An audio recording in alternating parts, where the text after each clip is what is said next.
माथेरान नगर परिषदेमध्ये उपनगराध्यक्ष पदाची निवडणूक आज पीठासन अधिकारी आणि थेट नगराध्यक्ष चंद्रकांत चौधरी यांच्या अध्यक्षतेखाली झालेल्या बैठकीत करण्यात आली। निर्धारित वेळेत पीठासीन अधिकारी चंद्रकांत चौधरी यांच्याकडे प्रभाग 8 मधील नगरसेवक संतोष शेलार यांनी अर्ज दाखल केला होता। उपनगराध्यक्ष पदाच्या निवडणुकीसाठी झालेल्या बैठकीत पीठासीन अधिकारी चंद्रकांत चौधरी यांनी उपनगराध्यक्ष पदासाठी संतोष शेलार यांचा एकमेव अर्ज प्राप्त झाला असल्याने त्यांची बिनविरोध निवड झाल्याचे जाहीर केले। उपनगराध्यक्ष पदाच्या निवडीसाठी पीठासीन अधिकारी चौधरी यांना पालिका मुख्याधिकारी राहुल इंगळे यांनी सहकार्य केले। त्यावेळी शेलार कुटुंबीय तसेच भारतीय जनता पक्षाचे कार्यकर्ते मोठ्या संख्येने उपस्थित होते। माथेरान गिरिस्था नगर परिषद मधील 2 स्वीकृत नगरसेवक निवडीसाठी उपजिल्हाधिकारी प्रकाश संकपाळ यांच्या अध्यक्षतेखाली विशेष बैठक घेण्यात आली।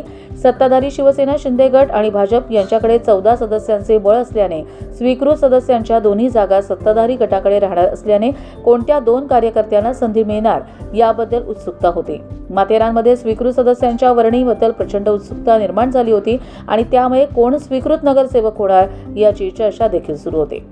सत्ताधारी शिवसेना भाजप युतीचे गटनेते शिवाजी शिंदे यांनी उपजिल्हाधिकारी प्रकाश संकपाळ यांच्याकडे पत्र सादर केले। त्यात माजी नगराध्यक्ष आणि शिवसेना शिंदे गटाचे शहर प्रमुख मनोज खेडकर यांना तसेच भारतीय जनता पक्षाचे शहर अध्यक्ष प्रवीण संकपाळ यांची नावे होती। या दोन्ही नावांची घोषणा माथेरान पालिकेचे स्वीकृत नगरसेवक म्हणून करण्यात येत असल्याची घोषणा प्रकाश संकपाळ यांनी केली। सभेला माथेरान नगर परिषदेचे मुख्याधिकारी राहुल इंगळे उपस्थित होते। निवड झाल्यानंतर नवनिर्वाचित स्वीकृत नगरसेवक यांचे अभिनंदन करण्यासाठी भाजप जिल्हा माजी चिटणीस मंगेश मस्कर यांच्यासह माजी उपनगराध्यक्ष चंद्रकांत जाधव, माजी नगरसेवक प्रकाश सुतार, शकील पटेल, संदीप शिंदे, प्रवीण घावरे, राजेश चौधरी तसेच योगेश जाधव, अनीस शेख, सुहासिनी शिंदे, सुहासिनी दाभेकर, वर्षा शिंदे, स्मिता गायकवाड, विलास पाटील, वसंत कदम, अरविंद शेलार आदी उपस्थित होते।